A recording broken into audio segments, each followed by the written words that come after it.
Салам достор, байланышта Санчобек каналы. Бүгүн 2001-жылы чыккан Башкалар же болбосо Бөлөктөр аттуу тасманы көрөбүз. Үй бүлө согушка кеткен атасын күтүп, бактыга жараша атасы бир күнү аман-эсен кайтып келип, бирок көп өтпөй эле үй бүлө атасынын согушта өлгөндүгүн билип, алардын жанына келген ким экендигине түшүнбөй калышты.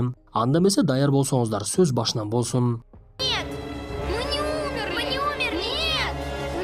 Нарман аралынын Джерси аймагы 1945 жыл. Көлдүн боюнда жайгашкан өтө бир чоң үйдө каарманыбыз Грейс Стюарт түшүнөн ыйлап ойгонот. Ал түшүндө жаман нерсени көрдү айтор бул убакта таң атып калган болчу. Ошол убакта анын үйүнө 3 адам келе жаткан эле. Алардын бири аксакал киши Эдмунд, экинчиси кемпир Берта, үчүнчүсү жаш кыз Лидия болчу. Көрсө алар бул үйгө жумуш издеп келишкен экен. Эшикти ачкан Грейс дароо эле үчөөнү тең кабыл алып, бир жумадан бери жумушчу издеп жүргөндүгүн айтып, мурдагы үй жумушчулары эч кимге эчтекени айтпай эле жада калса айлыгында калбай кетип калышыптыр. Ошондуктан каарманыбыз дароо эле келгендерге үйдүн тартибин түшүндүрө баштайт. Кандайча? Акча кайтарылып келет?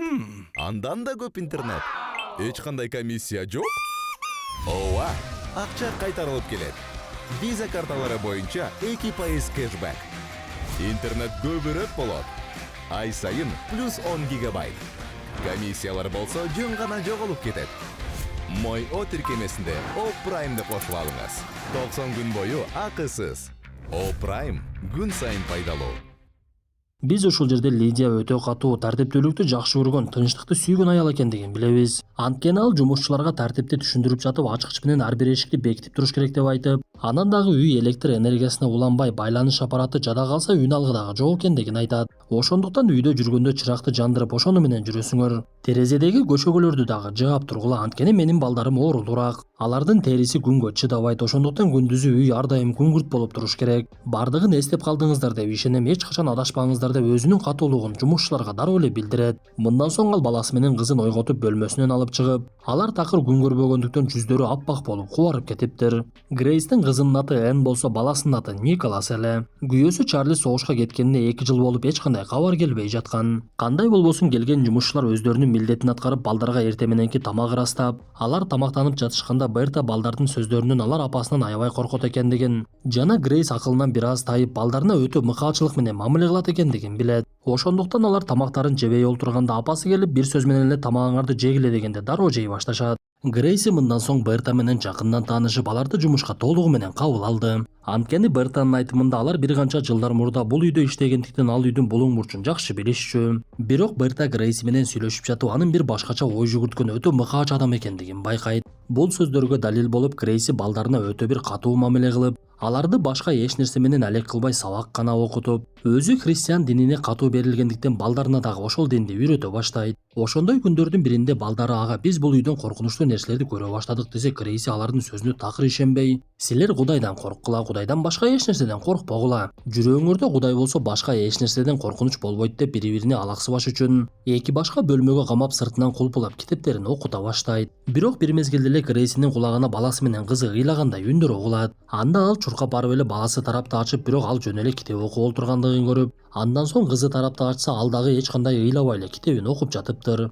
Ага апасы келип, сен эмнеге ыйладың десе, Энн мен ыйлаган жокмун деп жооп берип, демек сиз дагы Виктордун үнүн угуп жатыпсыз да деп Виктор деген бала жөнүндө айтып бере баштайт. Көрсө Энн акыркы убактарда ал жерден Виктор деген баланы көрүп, аны менен баарлашканга дагы жетишип, Виктор үй бүлөсү менен бул үйдө жашагандыгын, бирок ага бул үйдө жашаш такыр жакпагандыгын, ата энеси ал жерде жашагандыктан өзү дагы алар менен биргеликте жашаганга туура келип жаткандыгын айтып берген болот. Муну уккан Грейс жини келип кызына ачууланып, ойду тоону сүйлөй бербечи, кайдагы Виктор? Эшиктердин бардыгы жабыкку, аларды мен кулпулап койгонмун, кайдан кирип чыкмак эле деп эле эшиктердин бирин караса ачык туруптур. Аны көргөн Грейси үй жумушчуларын чогултуп алып, аларды урушуп, мен силерди эшиктерди кулпулап тургула деп айтпадым беле? Менин балдарым күнгө чыкпаш керек, аны жакшылап эле эскерттим го. Эмнеге мындай кыласыңар десе, Берта дагы Лидия дагы ал жакка кирбегендигин айтышат. Ошол күнү эле түнү окумда Энн Николасты ойготот. Буга чейин Николас дагы Энндин сөздөрүнө такыр ишенбегендиктен ал терезенин көшөгөлөрү ачылып калгандыгын көрсөтүп, көшөгөнү мен ачкан жокмун, Виктор кайра ачып салып жатат. Турсаң Николас, мен сага дагы Викторду көрсөтөмүн десе, Николас аябай коркуп, Энн болсо Виктордон коркпой эле бул жерден кетчи деп сүйлөшө берет. Бир мезгилде Виктор келип Николастын жүзүн кармап жибергенде, ал кыйкырып апасын чакырып, апасы жини келип, сен мага калп айткандыгың аз келгенсип иниңди дагы коркута баштадыңбы?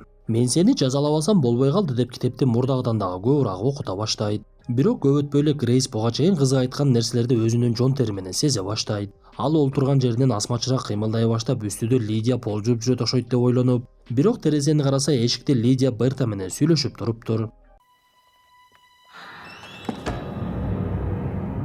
Бөлмөдөн чыккан каарманыбыз ар тараптагы эшиктердин ачылып жабылгандыгын угуп кызынын жанына келип, "Сен аларды көрүп жатасыңбы?" десе, Эн апасына жооп бергиси келбей, "Сиз мага ишенбей жатпайсызбы? Мен болсо аларды көрүп эле жатамын. Алар бул үй биздики деп каалаган бөлмөгө кирип жатышат. Азыр бул бөлмөгө кирип кетишти" деп экинчи кабаттагы бөлмөнү көрсөтүп, бирок Грейс ал жактан эчтекени таппай кайрадан эле эшиктердин ачылган үндөрүн угат. Бир мезгилде Эн апасына сүрөттөрдү алып келип, "Мен ушул адамдарды көрдүм. Сүрөттө атасы, апасы, баласы жана белгисиз аял бар. Эң көп эле мен ошол аялды көрүп жатамын. Ал аябай эле түшүнүксүз, коркунучтуу келбетте. Ал мени менен сүйлөшүүгө аракет кылып өзүнө чакыра берет. Анан дагы ар кандай суроолорду бере берет" десе, Грейс эмне кылышын билбей, үй жумушчуларын чакырып балдарын атайын караңгы бөлмөгө жайгаштырып, өзү сандыктагы мылтыгын алып терезедеги көчөгүлөрдүн бардыгын ачып үйдө ким бар экендигин издеп жөнөйт. Бирок алардын аракетинен эч майнап чыкпай, үйдөн бөтөн адам табышпай, үйдү тинтип жүргөн Грейс буга чейин бул үйдө жашаган адамдардын сүрөттөрүнө туш болот. Ал сүрөттөгү адамдардын эч бирин тааныбай, буга чейин Эн тарткан сүрөттөргө дагы окшоштура албай. Андан соң кара түстөгү китепчеден уктап жаткан адамдардын сүрөтүн көрөт. Бирок ал жерге келген Берта, бул адамдар уктабай эле бардыгы өлгөн адамдар. Илгери өлгөн адамдардын жаны биз менен калсын деп атайын өлгөндөн кийин сүрөткө тартып коюшчу. Ошол кезден калган сүрөттөр окшойт десе, Грейс Бертага "Бул сүрөттөрдү жок кылып коюңузчу" деп суранат. Мындан соң Грейси 2 жылдан бери согушка кетип дайыны чыкпаган күйөөсү Чарлини сагынып, анын кийимин кучактап ыйлап олтурган мезгилде пианинонун ойнолгон үнү угулду. Бирок бул убакта үйдөгүлөрдүн бардыгы уйкуга кеткен болчу. Анда Грейс колуна чырагын кармап, экинчи колунда мылтыгы менен пианино ойнолуп жаткан бөлмөгө кирген мезгилде үнү токтоп калды. Эчтекени түшүнбөгөн Грейс пианинонун баскычтарын жаап кулпулап салат. Андан соң Грейс ал бөлмөдөн чыкса, эшик өзүнөн өзү жабылып, ызы-чууга түшкөн Грейс Бертаны ойготуп кайрадан кирип барса, пианинонун баскычтары ачылып калыптыр. Эми чындап эле каарманыбыз ал жерде бөтөн бирөөлөрдүн бар экендигин түшүндү окшойт. Ал бул оюн Бертага айтса, Берта дагы ага ишене тургандыгын айтып, "Мен дагы өлүктөр ааламы бар экендигине толук эле ишенемин. Эми бул нерсе айтпасак деле белгилүү да" десе, Грейс анда мен чиркөө кызматкерине барып келейин деп жөнөп, аны чакырып келип үйүнө дем салдырууну көздөй баштайт. Грейстин бара жаткандыгын көргөн Эдмунд Бертага кайрылып, "Балким биз ага чындыкты айтарбыз. Маселе өтө созулуп кетпедиби" десе, Берта жооп берип, "Жок, бардыгы өз орду менен. Биз туура эле жолдо келе жатабыз" деген жообун берет. Бул убакта токойдо бара жаткан Грейс тумандын өтө калыңдыгынан бара турган жолун таппай, адашып кайда барышын билбей, бир мезгилде алдынан бөтөн бирөөнүн келе жаткандыгын көрөт. Грейс, Көрсө, бул убакта күйөөсү Чарли согуштан кайтып, Грейстин кубанычы койнуна батпай, "Кудайга шүгүр келтирип, мен сенин келишиңе толук ишенгенмин. Мына сен эми кайтып келдиң, бирок бардыгы үмүтүңдү үз деп жатты эле. Сени көргөнүмө өтө кубанычтамын" деп күйөөсүнө ээрчитип алып дароо эле үйүнө жөнөп, бирок Чарли согушта өзгөрүп калган тур көп деле кубанбагандай болуп, биринчи эле келип балдары менен учурашып, бирок жалпы тамактанууга чыкпай коет. Бул окуядан кийин үй жумушчулары чогуу олтуруп алып сүйлөшүп жаткандыгын көрөбүз. Ал жерде Берта Грейс аябай өз ишенимине бекем экендигин айтып, балдарды ишендириш оңой эле, бирок Грейсти ишендириш кыйын болот окшойт. Анткени ал өзүнүн кылган ишин деле эстей албай жатат. Согуштан келген күйөөсү өзүнүн чындыгында кайда жүргөндүгүн билет экен деп бизге азырынча түшүнүксүз сөздөрдү сүйлөшүшөт. Грейс бул убакта Энге жаңы кийим тигип, аны кийгизип көрүп, адаттагыдай эле кызынын бөлмөсүн кулпулап коюп, күйөөсү Чарлиге кетет. Чарли келгенден бери Грейс менен сүйлөшкүсү деле келбей, ордунан турбай, каарманыбызга такыр көңүл бурбай койгондуктан Грейстин көңүлү чөгө баштады. Анда ал кайрадан кызынын бөлмөсүнө келсе, Эн ойноп олтурган эле. Бирок Грейс кызынын колу кемпирдин колундай болуп калгандыгын байкап, анын жүзүн караса, жүзү дагы такыр эле өзгөрүп калыптыр. Анда Грейс жини келип эле "Менин кызым кана" деп жанагы кемпирди жулмалай баштап, аны муунта баштаган мезгилде кайрадан эле өзүнүн кызы көзүнө көрүндү. Ошол учурда ал жерге келген Берта маселени токтотуп калып, Эннин көзүнөн жаш агып, "Апам бизди жаман көрөт, ал бизди өлтүрмөйүнчө токтобойт. Сен жаман апасың" деп ал жерден кетип атасына барды. Көрсө, Энн буга чейин башынан өткөн окуялардын бардыгын атасына айтып бериптир. Анда Чарли Грейс менен сүйлөшүп, "Мага Энн бардыгын айтып берди. Бул сөздөрдүн бардыгы чындыкпы эмне? Эмнеге мындай жолго бардың?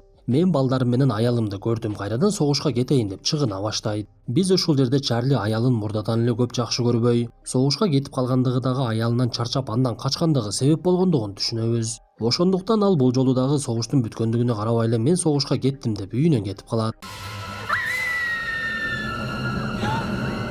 Ошол окуядан кийин эле эртеси күнү Грейсинин балдары чочуп ойгонуп кыйкыргандыктан апасы дароо эле алардын бөлмөсүнө чуркап, терезедеги иленген көшөгөлөрдүн бардыгы алынгандыгын көрүп балдарын караңгылатып, аларды кайсы тарапка алып барбасын бардык бөлмөдөгү көшөгөлөр жоголуп кетиптир. Бул абалга жини келген каарманыбыз балдарын караңгы бөлмөгө камап, үй жумушчуларын урушуп, мен силерге айттым эле го, менин балдарым күнгө чыга алышпайт. Бул эмне кылганыңар, көшөгөлөр кайда десе эч бири билбегендигин айтып, каарманыбыз аларга ишенбей ачкычын алат дагы мылтыгы менен коркутуп үйүнөн кубалап жиберет. Мындан соң ал өз алдынча үйүнүн бардык жагын тинтип көшөгөлөрдү издей баштады. Үйдөн кууланган жумушчулар болсо өз алдынча сүйлөшүп, бул аял менин сабырымды түгөттү. Эми чындыкты айтпасак болбойт деп бири-бири менен келише башташат. Бул убакта кичинекей бөлмөдө камалып отурган балдар караңгы киргендигин билишип, иниси Николаска апам келеси болуп калган окшойт, жүр андан көрө экөөбүз атамды издеп келебиз. Атам жөндөн жөн кетип калбаса керек, балким таба аларбыз. Мен терезеден түшүп кете аламын деп инисин ээрчитип алып караңгы түндө токойду аралап жөнөшөт. Бул убакта күндүзү кечке көшөгөлөрдү издеген Грейси эч жерден таппай акыр аягы жумушчулар жаткан бөлмөгө кирет.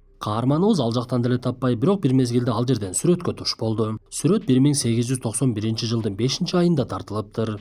Ал жерде буга чейинки 3 үй жумушчусу туберкулез оорусунан өлгөндөн кийин сүрөткө тартылган экен. Бул убакта эшикте жүргөн эки каарманыбыз үйдүн короосунан 3 мүрзөнү көрүп, ал мүрзөлөр Берта, Эдмунд жана Лидияга тиешелүү экендигин билишет. Ошол убакта эле үчөө тең алардын артында пайда болуп, кыйкырган бойдон кайрадан үйгө жөнөшөт. Балдарынын кыйкырыгын уккан апасы аларды тосуп алып үйгө качып киришти. Алардын артынан келген үчөөнү Грейс киргизбегенге аракет кылып, балдарын бөлмөңөргө жашынгыла деп айтып, балдары кийим салгычка жашынып олтурушса үйдөн башкача үндөр чыга баштайт. Ошол учурда буга чейин Энн көргөн түрүсү кемпир пайда болуп, Грейси алар тарапка чуркап, бөлмөдө чырактын жарыгы көрүнүп, кирсе эле бөтөн адамдар чогулуп олтурушуптур. Алардын бири көзү аппак кемпирдин үнү каармандарыбызга угулуп, ал кайра кайталап, силерге эмне болду, бул үйдө эмнеге жашап жатасыңар, силер деги кимсиңер деп Энн менен Николастан сурай берет. Кемпир каармандарыбыздан уккан сөзүн кагазга жазып ал жердегилерге түшүндүрүп бере баштады. Бир мезгилде Энн кемпирдин жанына келип, биздин апабыз бир аз өзүн башкача алып жүрө баштаган.